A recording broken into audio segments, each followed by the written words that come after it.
River Road, you got me running way back home. River Road, you got me running all night long. You got me singing some canal boat song. River Road, you got me running all night long.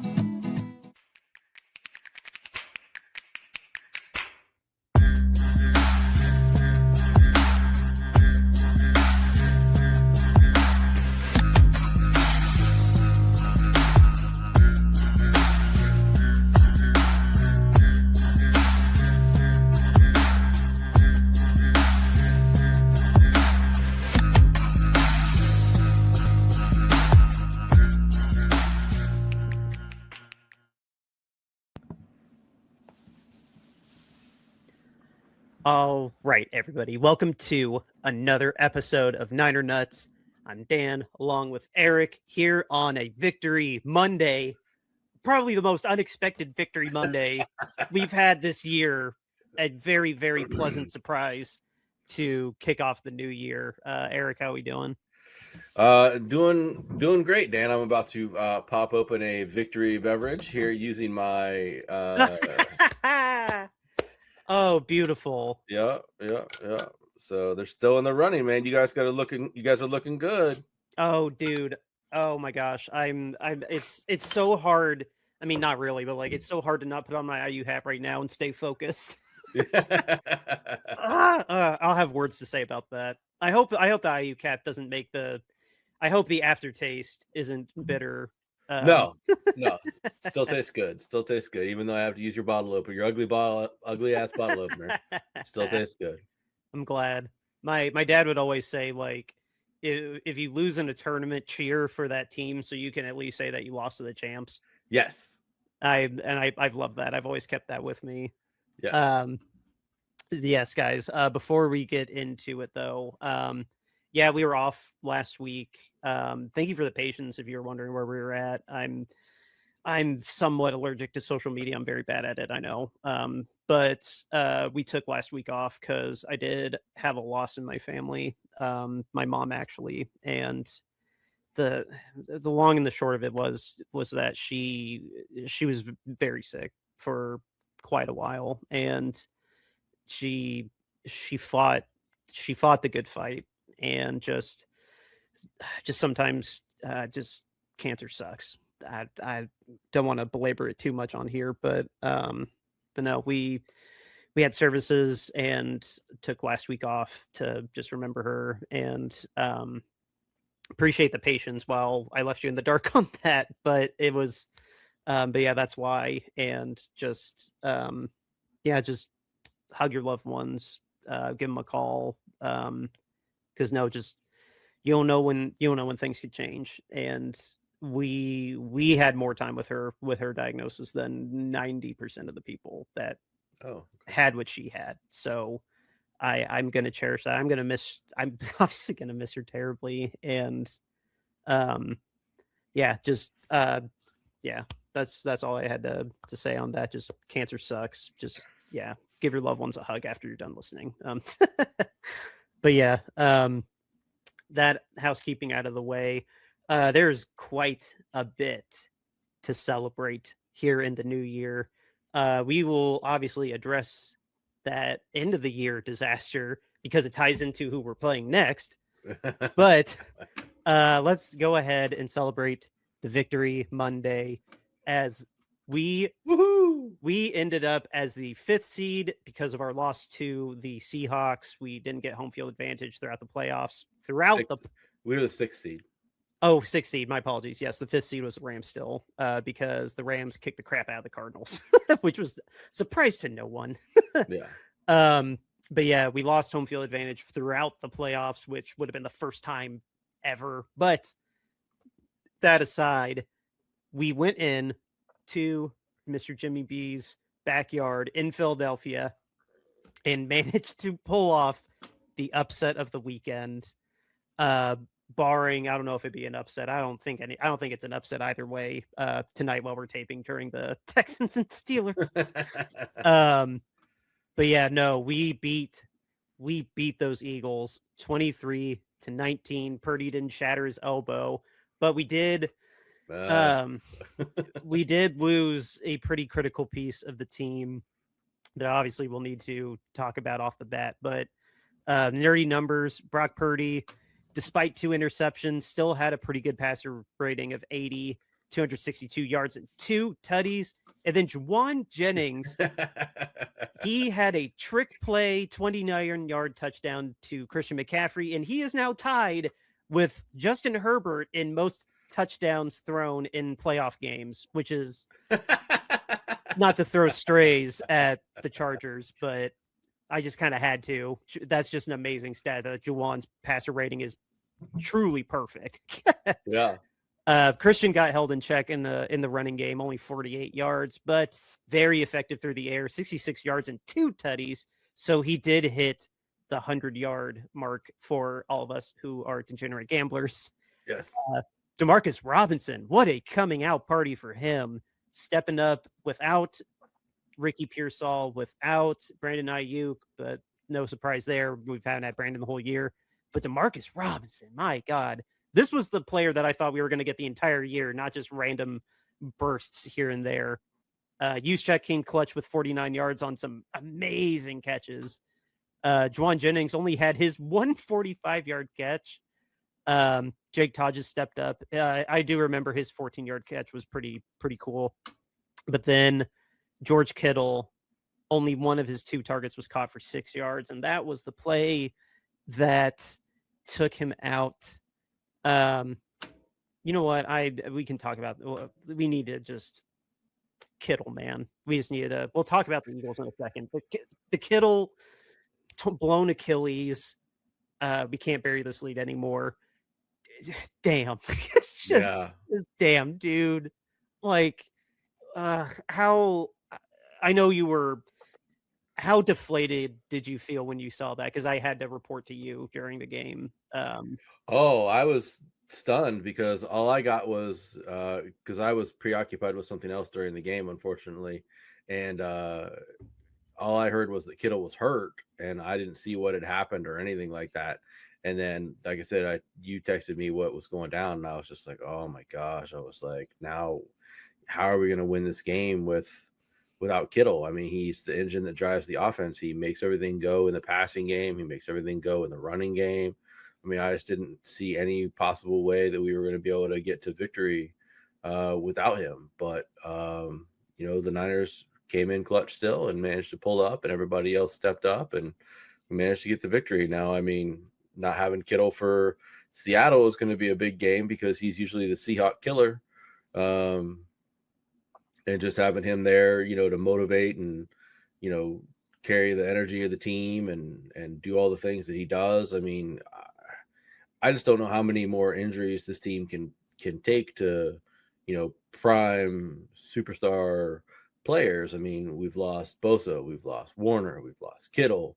Those are just the Pro Bowlers that we've lost. That doesn't account for all the other players that we've lost, this season. Every one of our linebackers, because if you remember, we were out there with Eric Kendricks and not Wallow, I can't remember. It's something with a W.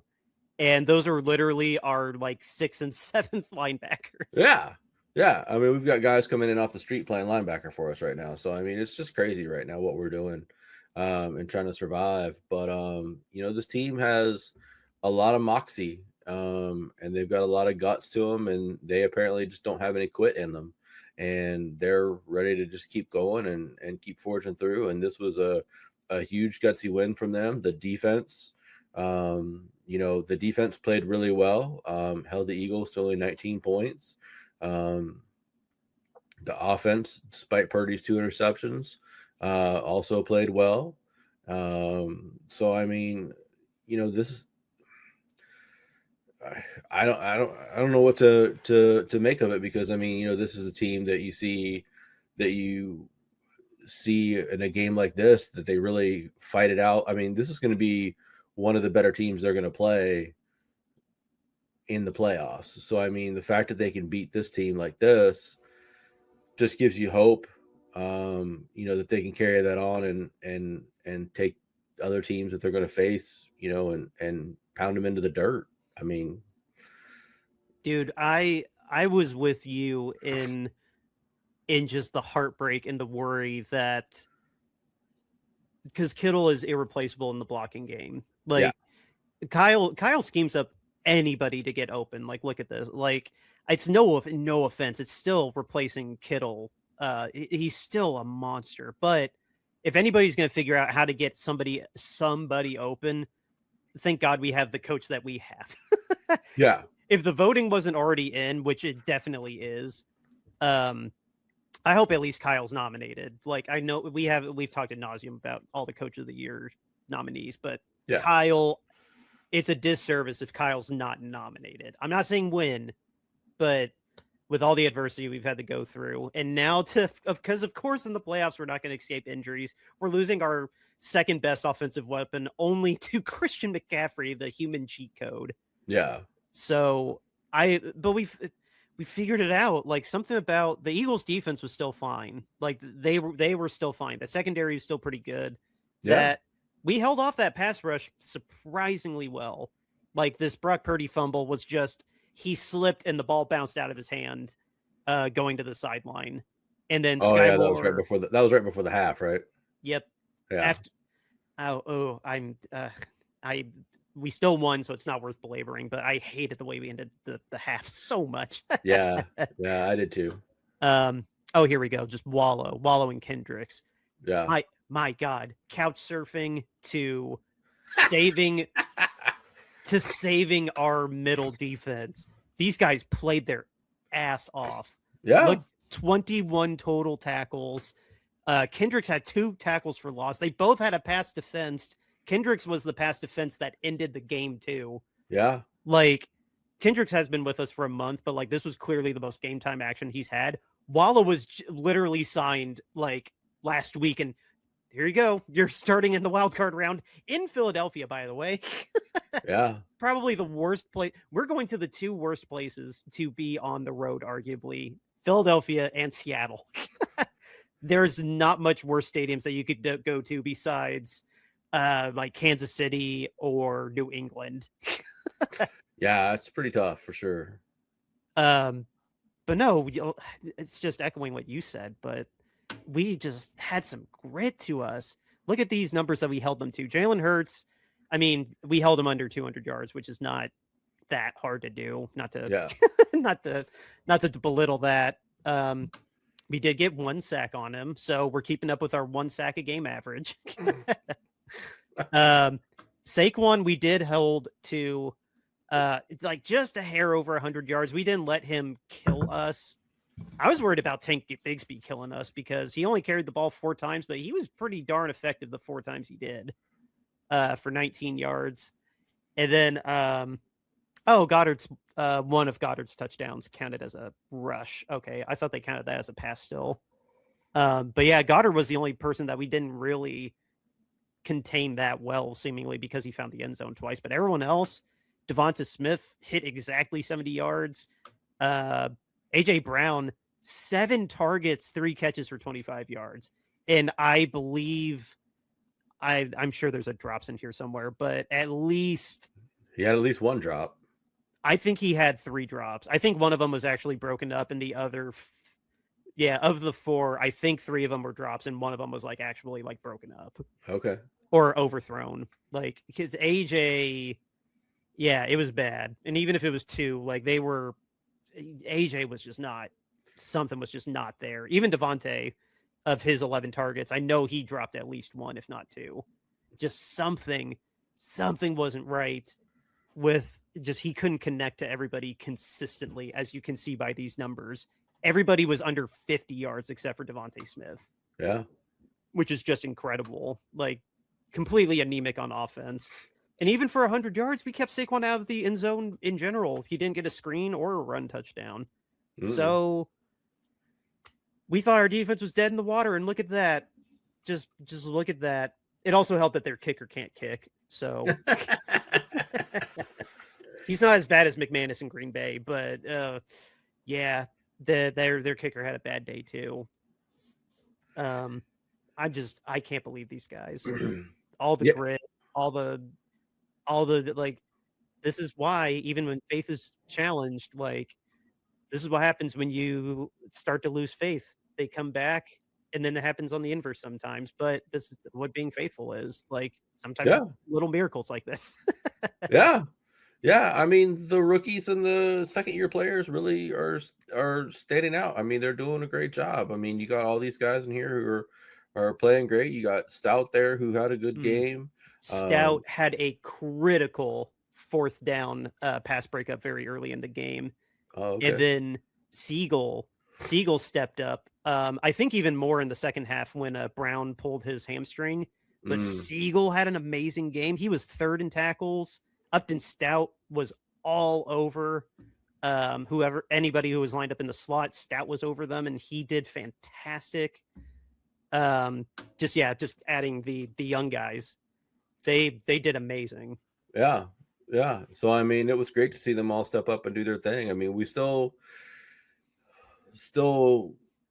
not doing so great generating a pass rush. We got 1 QB hit, 1 sack out of the whole deal. So I mean, I think that's something that I think it's just a fact of life, and it's just going to be what it's going to be for us through the rest of the season. We're going to have to just live with that and know that that's what our identity is.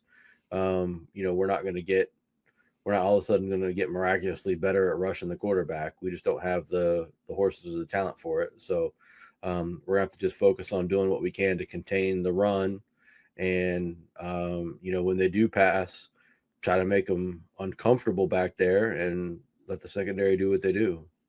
We have to win games on pressure rate because we're not getting home. But on that, we did pretty damn good. I did not see a comfortable Hurts in the second half at all. And we were only down. I mean, look at that. We were only down 13-10 at halftime. And stupid decisions on our last drive are why we weren't tied. I'm still very mad at we literally were like at 40 some seconds, took our sweet lollygagging time to get it down to like 8 seconds, and then Purdy just faked a pass and started running. It was designed sneak, and he was running to the sidelines, and then I think he slipped or tripped, but I think he was trying to slide out of bounds with like 2 seconds left, and he lost the ball before his foot went out of bounds. Ugh. And so they called it and then it rolled out of bounds. So they called it a dead ball because he lost it inbounds, automatic 10-second runoff. So halftime. Oh, geez. Yeah, I'm glad you didn't see that live. That was infuriating. If not for killing 35 seconds, like up to that point when we had them on their heels, we really only needed like 15 yards to get in Eddie's kicking range, even though it was windy as hell. Because he did really shank an extra point. If you didn't see that, no, it's probably buried in the highlight. Dude, it's like nothing going forward, no forward momentum at all. It just left. It was bad. Yikes. Yeah, but I mean that's kind of just splitting hairs. It feels like when at the end we still won by 4, but man, left it all out there. I wish James wasn't on his Eat, Pray, Love trip. I would love to hear his take on this. I would too. I want my $1 still too that he owes me now. Was it for the spread or just the win? Well, for either one, it doesn't matter. I still win. Okay. Well, good. That's I was gonna say I think the Eagles covered the spread. No, he gave me points. Okay. There we go. Yeah. Well, now because the Eagles were favored. Yeah. Well, now you get the. I can't wait for that to happen. We need to have that as a whole presentation when he's back. So, but it was good to see the Niners do well. They executed well on 3rd down. I think if you pull up the team stats. Yeah, here we go. These are always fun to look at too. Yeah, so they're 6 of 11 on 3rd down. That's great. I mean, that's almost 50, a little over 50%. Held the Eagles to 5 of 16 on 3rd down. That's like 30-some%. We did. That's almost all from the second half too. Kind of like the Packers couldn't do anything in the second half of their game. We did the right adjustments to keep the Eagles off tilt in the second half, and it was beautiful. Yeah. So, well, I mean, the score reflects that. I mean, they only scored 6 points in the second half, and we scored 13. So, I mean, that's the way that the game turned right there. So, it's just a great showing by the team. The team came prepared to play. They came prepared to knock some heads around, and they did what they set out to do, and they got themselves a victory, and they're on to the next round and on to the next opponent, and we'll see what happens. Yes, I need to highlight this too. Looking at this, I forgot it was 7 penalties to 1. We won the penalty battle by 6. Yeah. And I remember they were all very dumb penalties, like offsides, false start. The Eagles aren't a terribly disciplined team, so. Jalen Carter got flagged for smoking JJ on his trick play pass to Christian. Oh, did he? Yeah, he got flagged. Dude, he laid him out. Like, I mean, I kind of was surprised, but at the same time, like, I can't blame the guy because, like, I mean, he didn't grab him and pick him up, but like the weight class difference, so to say, just toppled JJ. It was he didn't slow down at all. Yeah, but he's not. But Juwan's not a quarterback in that scenario. So I mean, he's just a dude. I mean, he shouldn't get any special protections in that scenario. Yeah, he still got flagged for not excessive roughness, unnecessary roughness. Oh, okay. It didn't amount to anything on the extra point or anything, but yeah. Yeah, because we declined it, took the touchdown. Yeah. It was, but yeah, that's one note that we need to highlight is that, hey, James, your Eagles are very, they got a little sloppy. Yeah, well, I mean, you look there. I mean, it's not often that you win a game when you have 2 turnovers and you lose the time of possession battle by like almost 10 minutes. So, yeah. I mean, like that's pretty impressive that they were able to pull that off. But I mean, they were. They almost had 2 more yards per play over the Eagles than what the Eagles had. And they were just generating offense and moving the ball better when they did. Even when they had, series where they didn't go down and get points, they were still moving the ball, somewhat effectively. We still can't run, which I don't really understand why we can't run this season, but we still can't run the ball very well. So, I mean, everything lives on Purdy's arm, but I mean, Purdy is showing why he's worth $50 million a year. I mean, right now, it's very hard for me to say because I don't really believe that anybody's worth $50 million a year, but I mean, the market is what the market is, and the market dictates that he gets paid $50 million a year. So, yeah. But he's showing what contract money, baby. Yeah. But I mean, he's showing why he should be considered one of the elite quarterbacks in the NFL. No more of this, I mean, Mr. Irrelevant, whatever you want to call him, last pick of the draft, fine, that's whatever. But people need to start putting a little bit more respect on his name in terms of what he can do in this offense and in this scheme, and with Kyle as the coach and with the players around him. Not saying that he's a product of that offense, but I mean, he benefits from playing in that offense, certainly. But he's good. I mean, he's truly good at what he does. He's a good quarterback. Does he make mistakes? Yes. Is he? I tried to. Who was I talking to when I tried to explain that to the other day? To me, he's like Brett Favre. He's just a gunslinger. Oh, yeah. He's like a gunslinger back there. I mean, he's going to make plays with his. If you remember Favre back in his days with Green Bay, he'd make plays with his feet. He was never a runner, but he was a scrambler, right? He'd scramble around. He'd get out of trouble. He'd make plays with his feet, and he'd throw, and he'd make the these throws that you would be like, oh my gosh, I can't believe he made that throw. That was an impossible throw. That was a crazy throw. He'd make these throws that you were just out, completely bamboozled by the fact that he even attempted that throw. But then at the same time, he'd throw like this like disastrous interception that you were just like, oh my gosh, why on earth did he throw that? Like the second one to that Mitchell picked off. Like, why is he even throwing that ball there? I mean, the guy is covered as could be. There's no way he's going to squeeze that ball in there. Yeah, that pass was a bad decision. Like, don't die by the sack, but sometimes taking a sack is better, and most of the time Purdy would rather throw a pick than take a sack. Yeah. So I mean, to me, he's just like a new generation Brett Favre. I mean, he just kind of slings the ball around. He doesn't seem to get phased by the mistakes that he makes. They don't seem to bother him, which is a great characteristic. Because he'll throw an interception and he'll go right back out there and just start ripping the ball again. And so, I mean, he's carried this team on his back since he's come back from the injury the second time.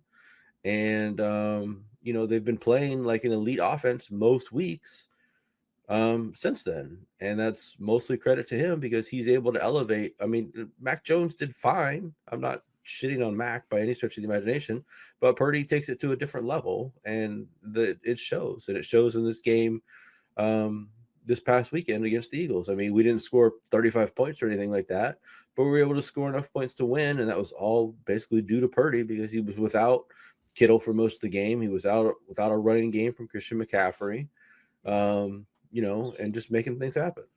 Wasn't it James that said that if the Eagles allowed 21 points or more scored, they were like 1-4? And if I think so, yeah. And if they kept the opponent under 21, then they had like one loss. Mm-hmm. Like it was completely inverted depending if the opponent scored 21 or more points. Yeah, I think so. And we broke our own curse. Kyle actually won. We technically scored on the very first play of the fourth quarter, so I don't know if that still counts. I think it still counts. I think he's like 2-38 now. We entered the fourth quarter behind, and we won. Second time in 9 years. Second time in 9 years that Kyle has beaten those odds, which is incredible. Yeah. One that you lose that many times when you're behind in the fourth quarter. Right. Yeah, for sure. So no, but it was a great game overall. I mean, like I said, I only got to see pieces and parts of it. The parts that I saw were good for the most part. And I think it poses an interesting challenge and an interesting opportunity, and they've got a really good shot at taking down the Seattle Seahawks next week. Yeah. And speaking of that, I think this is a perfect time to give a little shout out to our sponsor, who is right here. Here we go. We have a sponsor, if you haven't seen yet. And it's pretty cool. This ad's pretty awesome. We're very happy to have him with us. Here we go.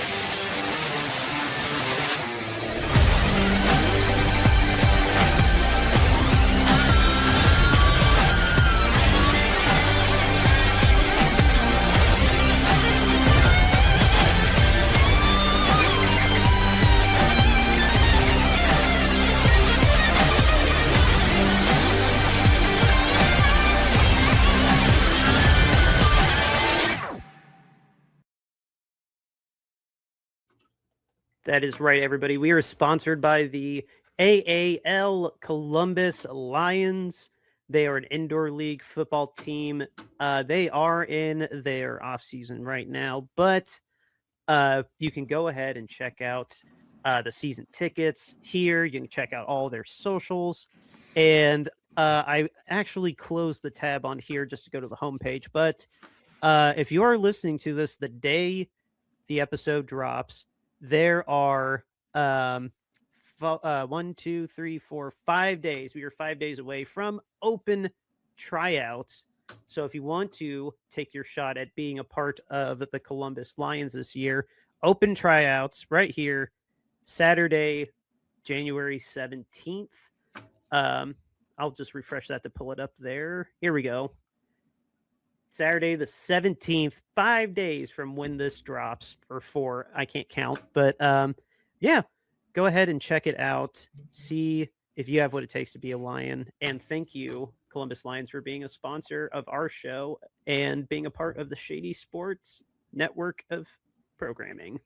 How fun would that be to go to open tryouts, right?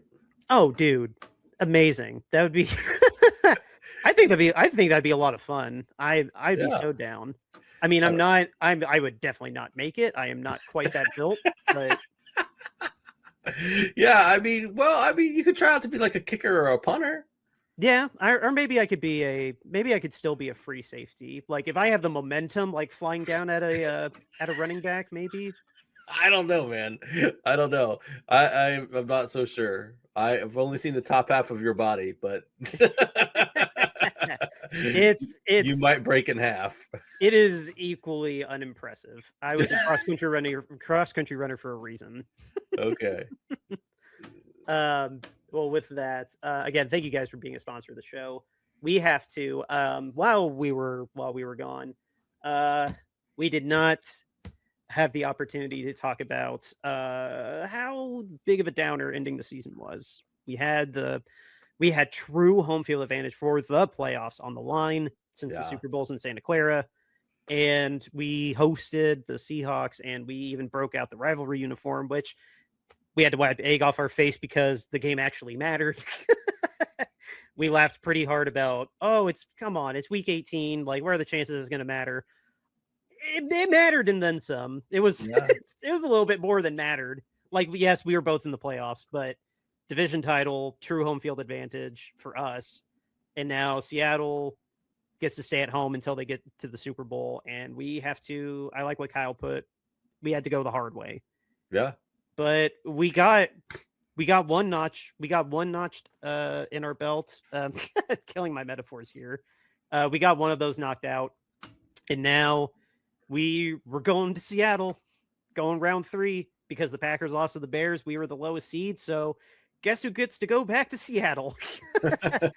It's probably going to be at 8:30, I'd imagine. Like, viewers, that TBD. As of we're taping this at 8:00 on Monday. We don't know yet. It's going to happen. It's going to happen if we stay recording for another hour, but we're not. Yeah, I'm assuming they'll announce it at halftime of the it's game going on right now.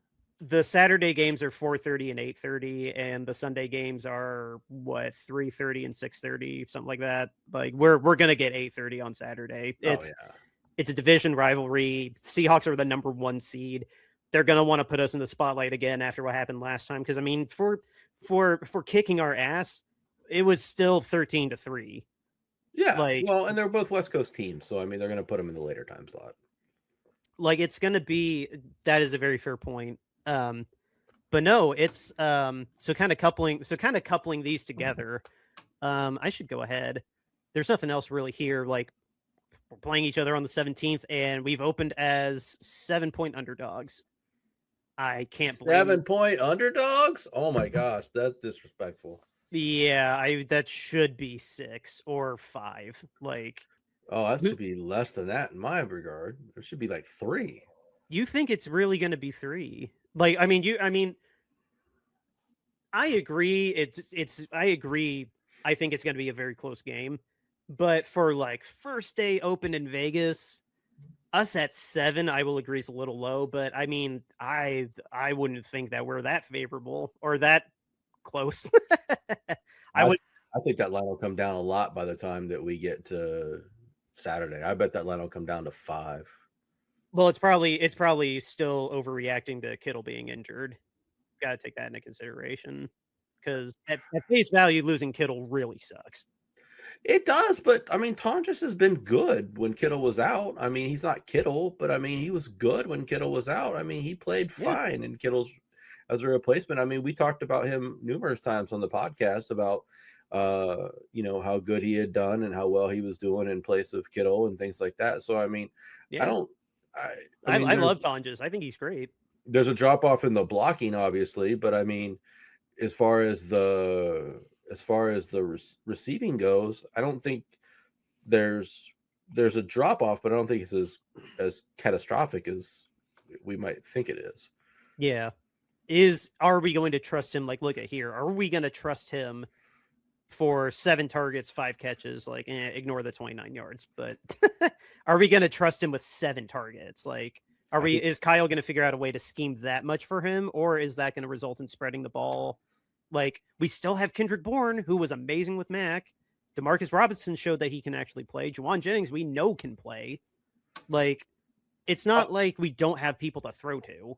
Yeah, I think you'll get 4. I think you'll get 4 targets probably in the game. Probably would be my assumption. He'll probably get 4 targets just based on how the game goes. I mean, it's going to be an interesting game. I mean, I'm not scared of the Seahawks at all. So, I mean, that's just what it comes down to. And I don't think that the Niners are, I mean, I guess I don't think that professional athletes get scared of another team as it is anyways. But, Yeah. you know, I mean, I'm sure there are some times when you go against another team that you're just like, I mean, I know from playing hockey when I did, you know, just in my little amateur drop-in league, you know, there were some teams that we would play that I'm just like, okay, you know, we're playing these guys tonight. Well, this is going to be a shit show because we're going to get killed because these guys are really, really good and we're not that great. So I mean, you're realistic with the gravity of the situation. yeah. So I mean, I'm sure that even as pro athletes, you go into a situation where you're just like, okay, like, you know, this team is really, really good and we're not so great. So, I mean, you know, we're probably going to get our butts handed to us. I don't think anybody on this Niners team thinks that. I mean, I think these Niners, they've won 13 games now.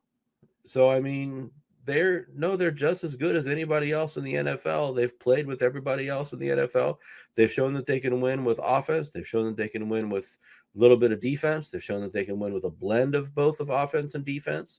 So, I mean, and they've already beat the Seahawks once before. We didn't have like cupcake wins, like not all of them. Like we beat the Rams in LA. Yeah. We beat I say that and I'm stumbling. Carolina turned out to be a pretty good team. We beat them at home.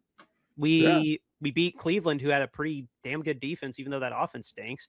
Yeah. And then we held our own against Chicago, even though it came down to a pass getting thrown to the dirt. But we had to keep up with them, and we started out in a hole with that pick six. Yeah. But I mean, we beat Seattle earlier on, first game of the season. We beat them. We've held Seattle to 13 points twice already this season. So I mean, what's to say that we can't hold Seattle to 13 points again in a third matchup? And if you're going to tell me that we're going to hold Seattle to 13 points again, I'm going to tell you that the 49ers are going to win. The 49ers are not going to get held to 3 points again against Seattle. It's just not going to happen. I don't believe that. So just seeing that here and you saying that out loud, that was the first time it hit me that they did score the identical score twice. Yeah. That's kind of awesome. We held them under 2 touchdowns, even though we did lose. That's the thing with this game, though. Like, I still have that pit of like, man, they just dominated us. Like, I'm going to pull up the team stats because we love these.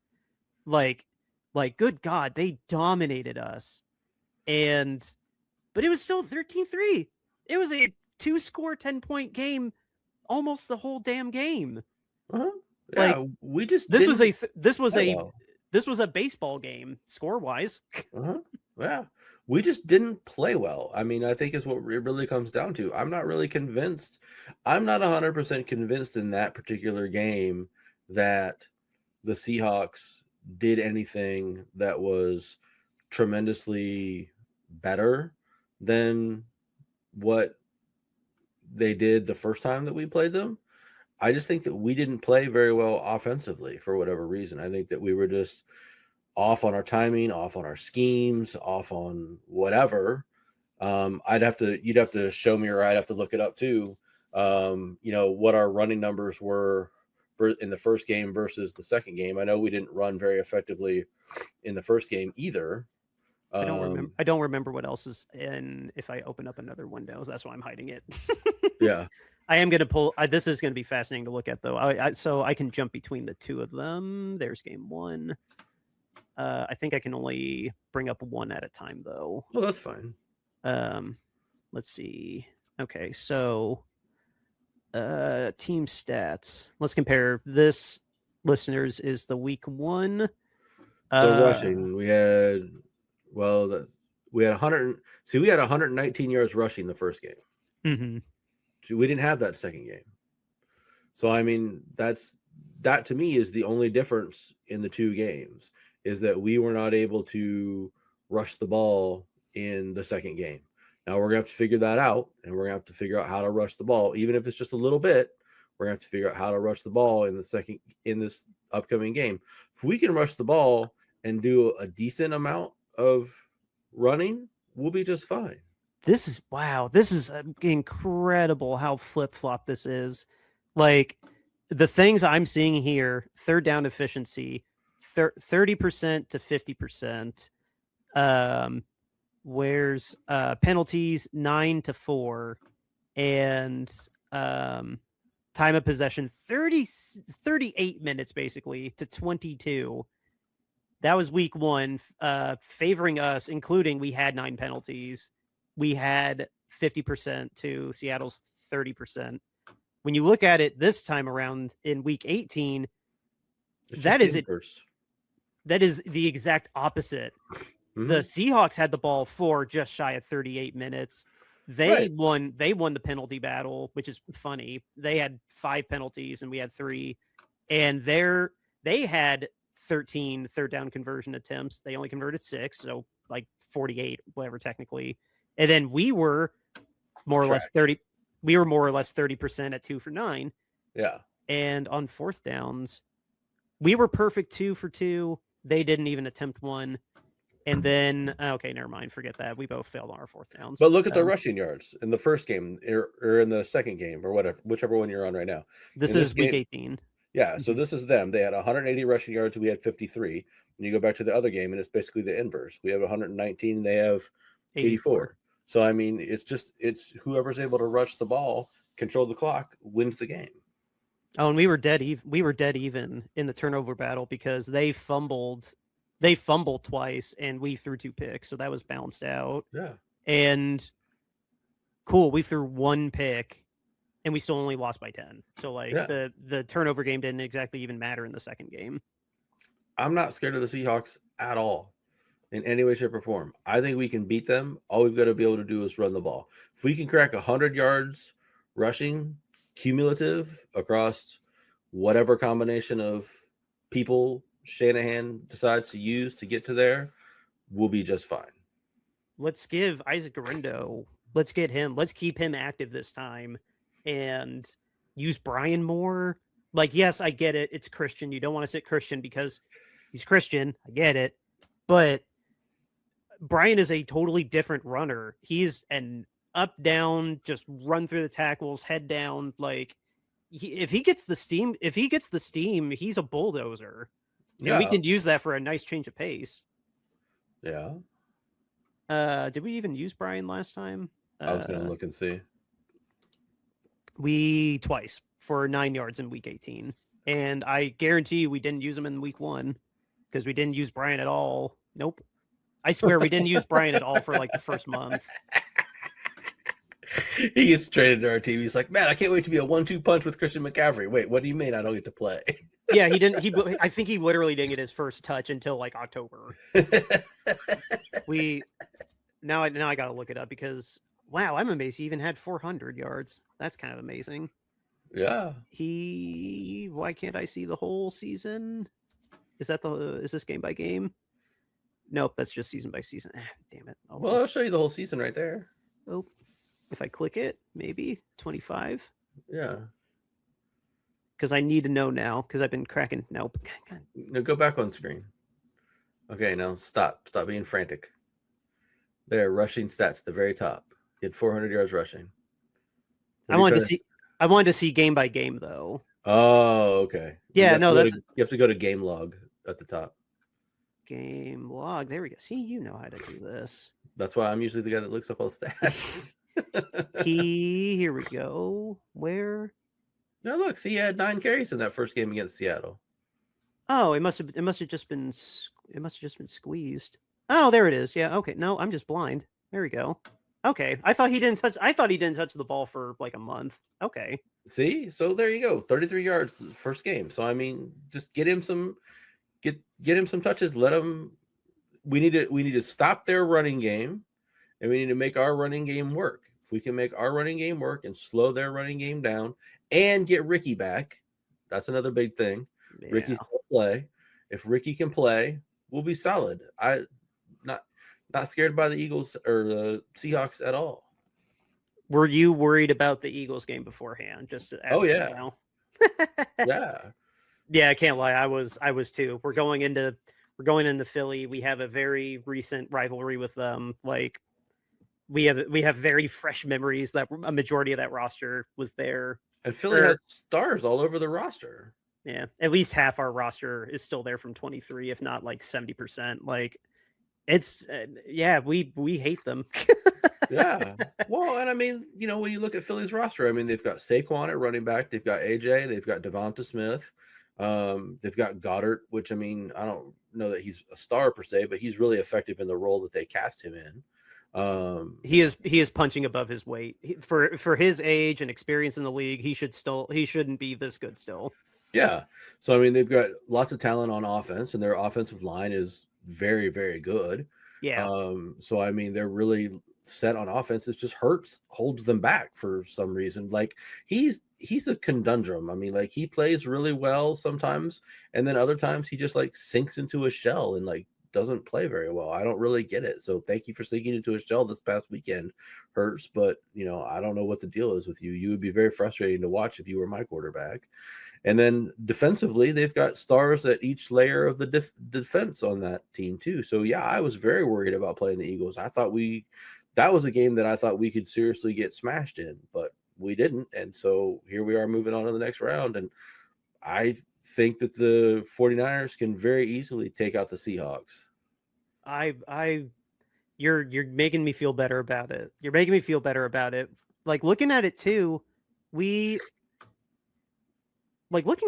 like I know week 1 and week 18 are very different teams, but we held Sam Darnold under 200 passing yards both times. Yeah. And he didn't throw a touchdown in either game. Huh. So we didn't give up much in the passing game. The running game, we did much. It was literally a 100-yard difference between. Yeah.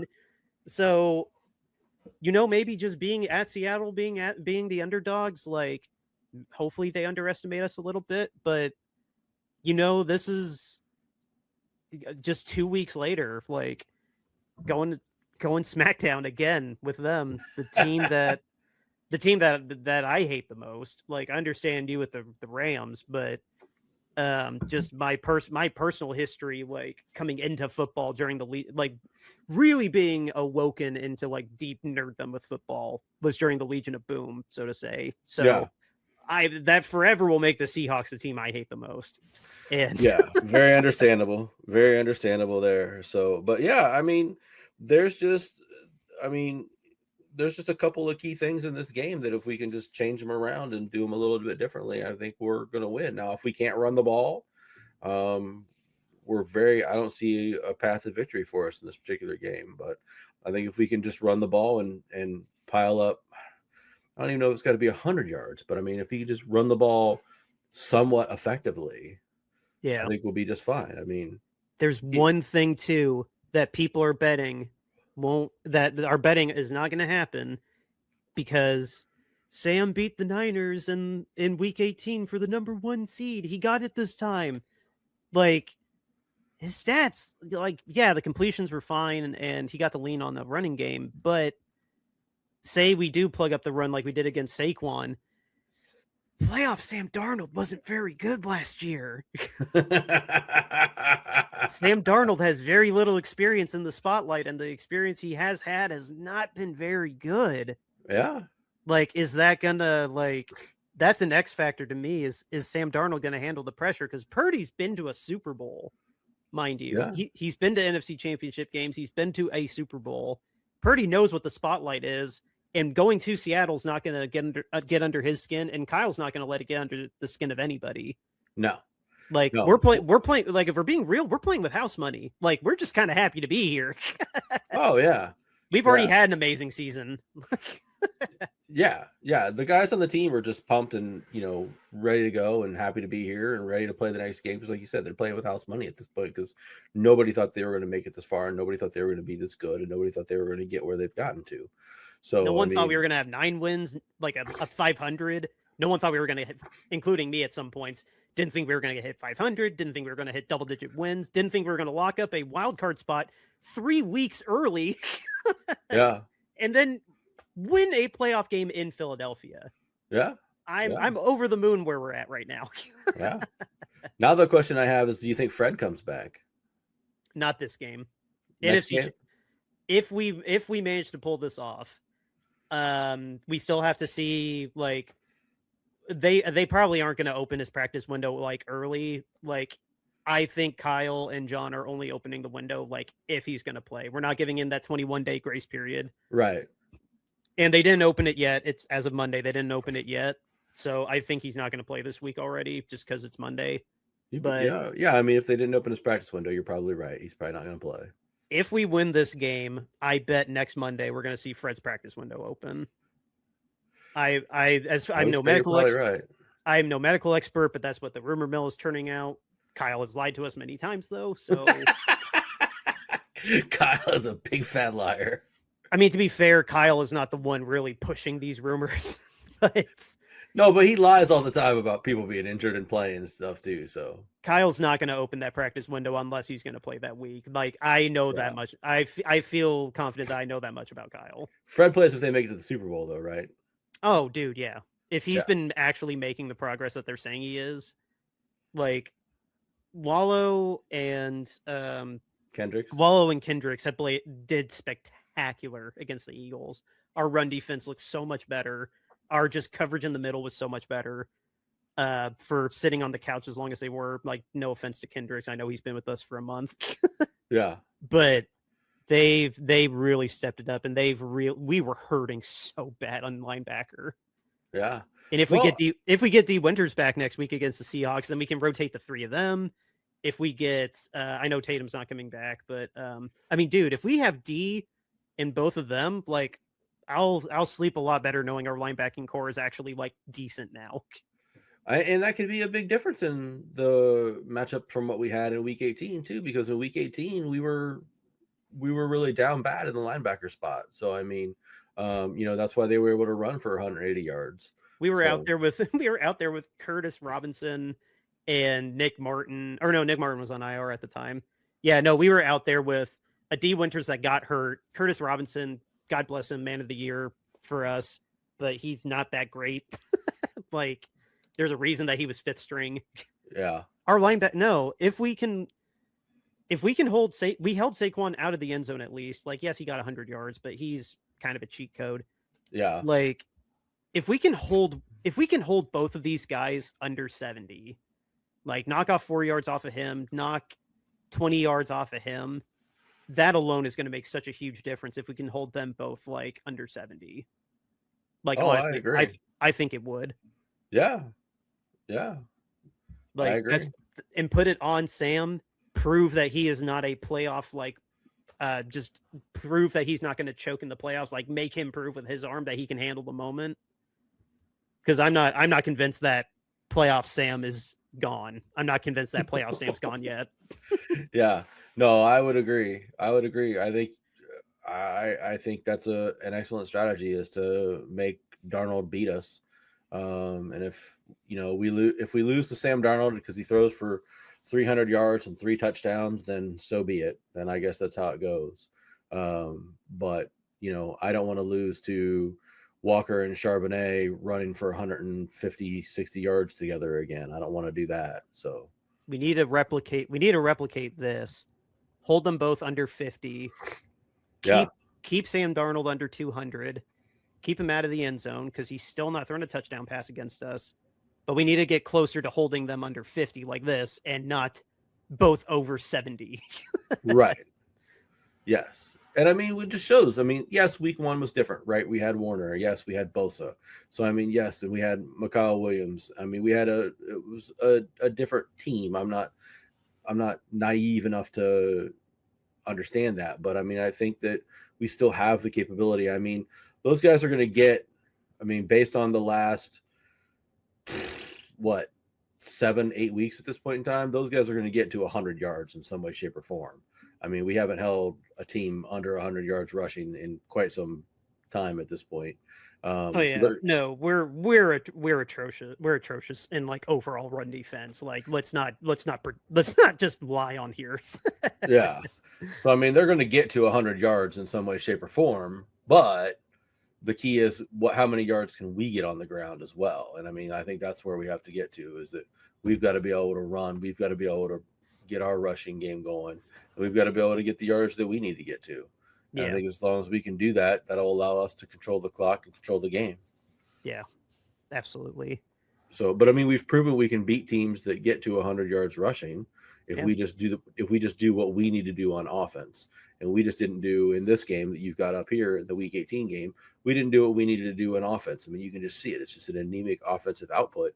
But I don't think that was because of the Seattle defense, because there, if you look, the Seattle defense in Week 1. Oh, here we go. The Seattle defense in Week 1 didn't slow us down. Purdy had 200 and some yards through the air. There we go. McCaffrey had 69 yards on the ground. I mean, but then also 73 through the air. Yeah. So, I mean, like, we did fine. I mean, it wasn't a bad situation. So, I mean, you know, can we just replicate this game again? I don't see why we can't do something similar, would be what I would say, right? You know, it's not going to be the same because we were just missing pieces now, but I don't see why we can't do something similar to this and come out with a win. Now, maybe it looks different. Maybe it's a 24-20. Maybe it's, you know, maybe it comes down to Eddie making a kick at the last minute or something like that. But I think that the 49ers could win this game. Like I said, Seattle doesn't scare me at all. I'm happy that we drew. Happy is an exaggeration, but I'm not put off by the fact that we drew Seattle in the next round. I'm trying to do the math. The only team that scares me left in the NFC is the Rams. The Rams still just scare me. Yeah, the Rams are a different kind of gritty. Like I think we underestimated. I remember when I said the Panthers like literally are Jekyll and Hyde, and they literally are an 8-win team that looks fantastic, or they're an 8-loss team that looks awful. Yeah. That 8-win good team gave the Rams a run for their money. Yeah. So the Rams are beatable. And so, I mean, I would be worried about them if we have to face them in the NFC Championship for sure. Dude, if we have to play both NFC West again, like, that would be amazing. I think if we survive the gauntlet of the Eagles, Seahawks, Rams, I'd say it doesn't matter who the AFC is. We actually have a shot at the Super Bowl. Like, oh, I would agree. Finally. Yeah. After all the crap that we went through to trip on our own ding dong in the Super Bowl, like I would consider taking a year off football. I'd be so sad. I'd be so damn sad losing the 4th Super Bowl in a row especially after all this BS that we dealt with this year. Yeah. Yeah. Take the moral victory. You had house money.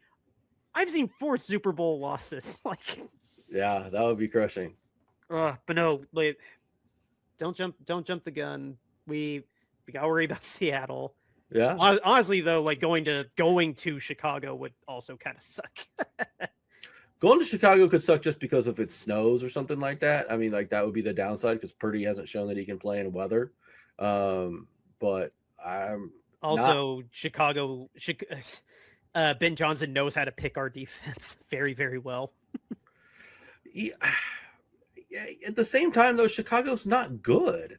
I mean, like they just they keep winning by luck. I mean, like at some point in time, their luck is going to run out. I mean, I don't know how to say it other than that. I mean, they keep coming back and getting these miraculous 4th quarter victories, and at some point in time, like that's just going to stop working.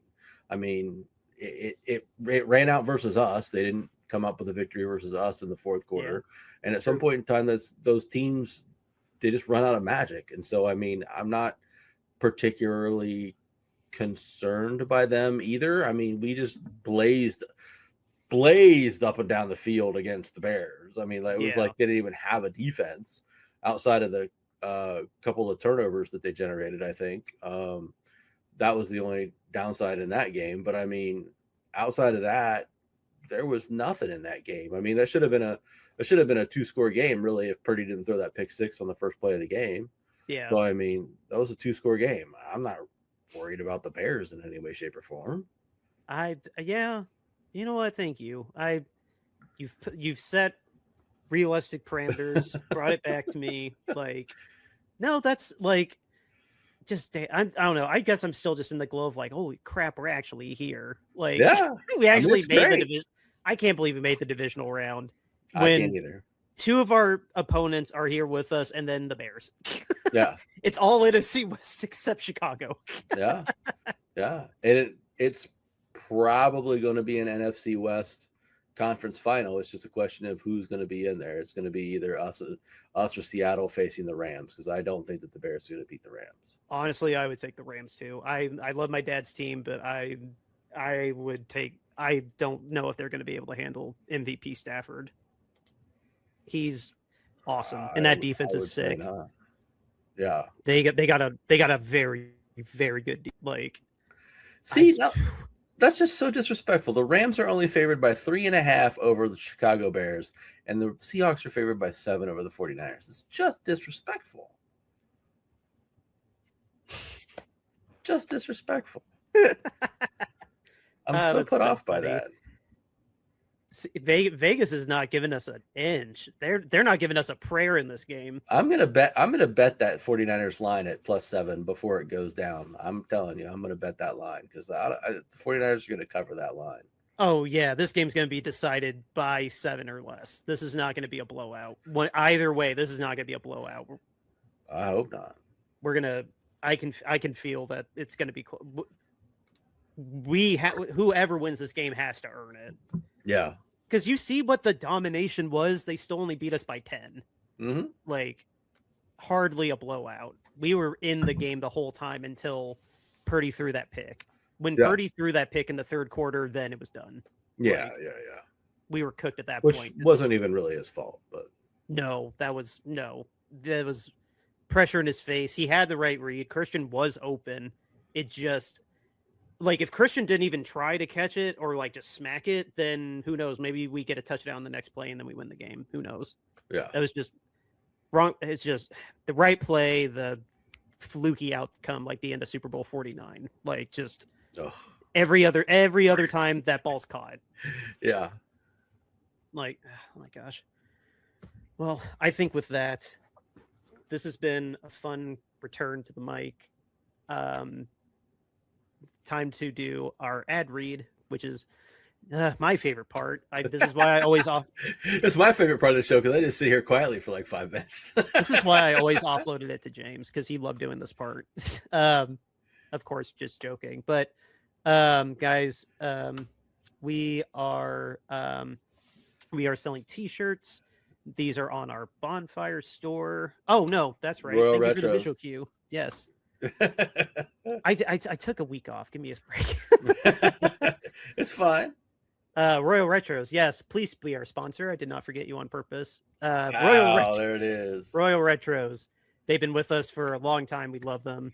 Royal Retros is your go-to place to get yourself an authentic throwback jersey, whether it's football, basketball, baseball, any of the major sports. They got you covered. And for all of us Bay Area fans still riding high for beating Philadelphia, go check them out now.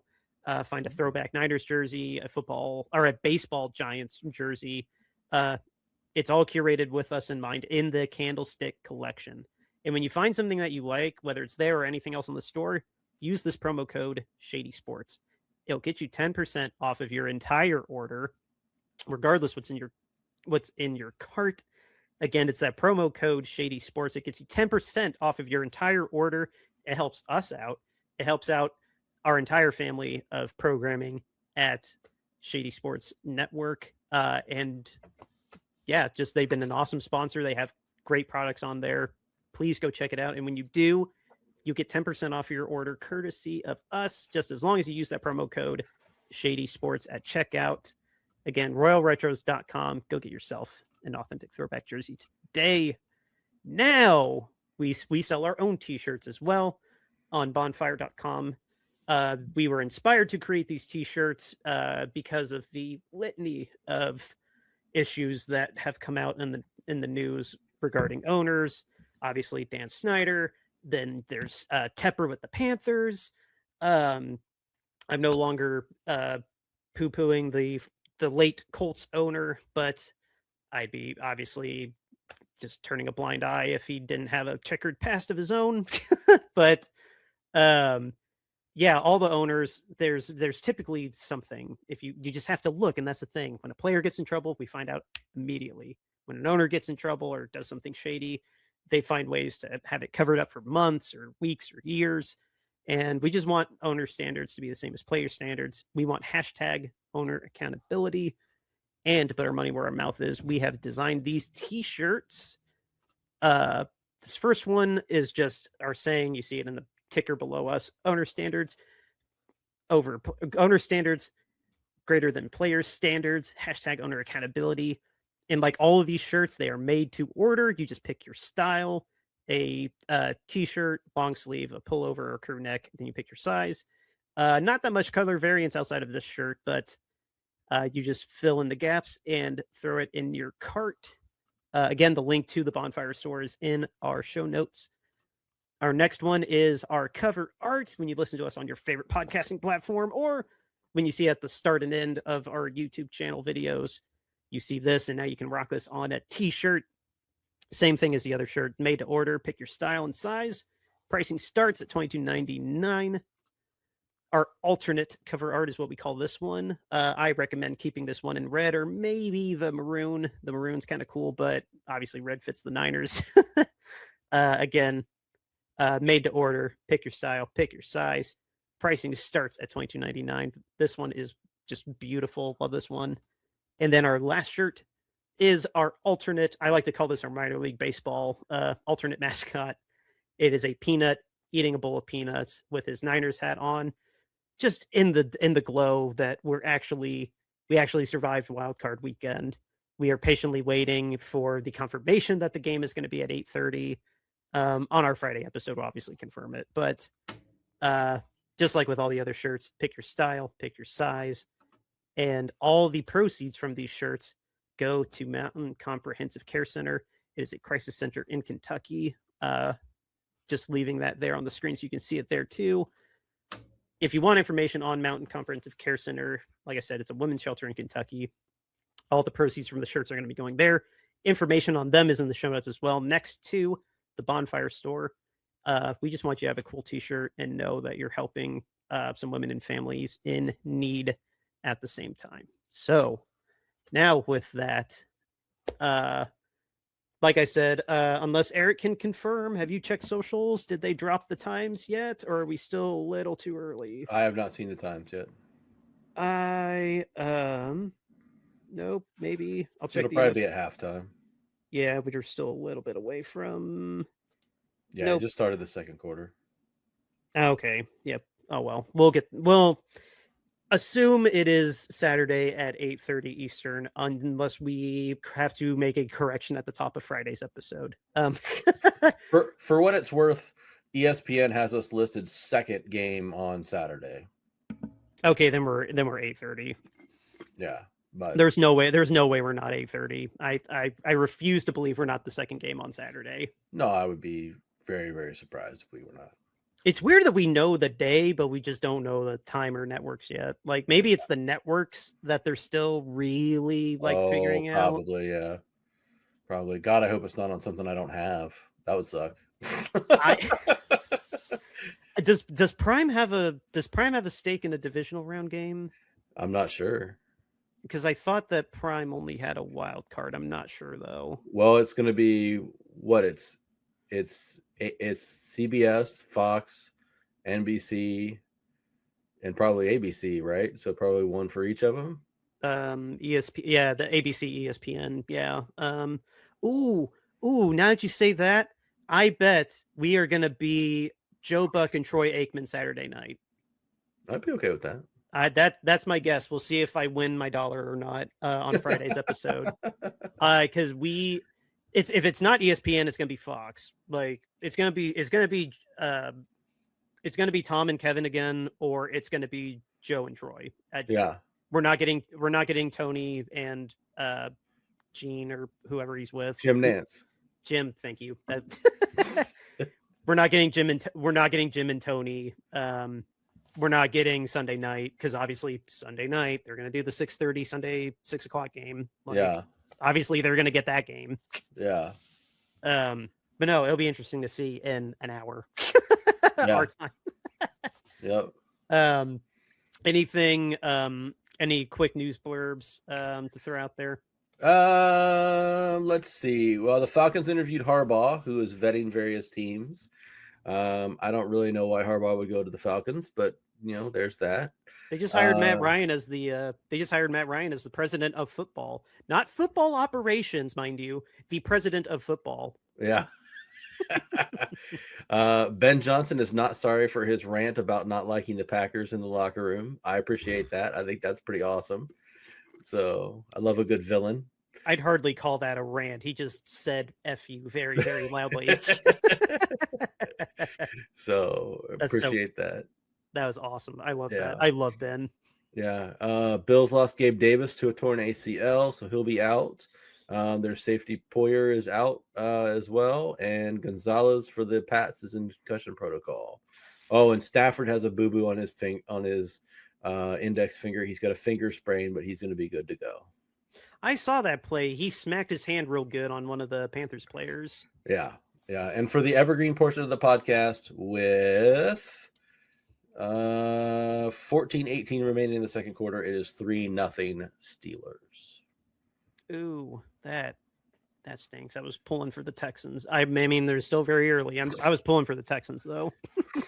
I still think the Texans are going to win that game. I can't imagine that the Steelers are going to pull that game off, but I mean, anything is possible, I guess. Dude, in this wild card weekend and anything. And you mentioning Harbaugh just gave me, we have a parlay to talk about, but with how little variables we have to play with, we're going to have to address this coaching carousel because Black Monday was wild. Yes, it was. Oh my gosh. But yeah, we are going to have an episode on Friday. Just one more time. Thank you guys for being patient. While we were off, it was a difficult week, but it's not. It honestly is nice to be back on the mic and to have football to talk about. Not so much as like a distraction. It just kind of feels like, I don't know. It just feels good to get to talk football after just such a heavy week, so soon after the holidays too. And yeah, just cancer sucks. Just it sucks. Just if you haven't in a while, just say hi to your friends and family, just because you don't know what can change any given day. So, not to end on such a somber note, but yeah, love you guys. Thank you for watching. Thank you for listening. We are going to be back on Friday, and we will know for sure what channel and time our Saturday game against the Seahawks will be. We'll have a parlay. We'll try to talk about the coaching carousel. Yeah, good to be back, and Happy New Year, everybody. This was our first episode of 2026. Yeah. Happy New Year, everyone. Outro music is River Road by Justin Muth. And yeah, let's beat the Seahawks. Oh yeah, kick Seahawks ass.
River Road, you got me running way back home. River Road, you got me running all night long.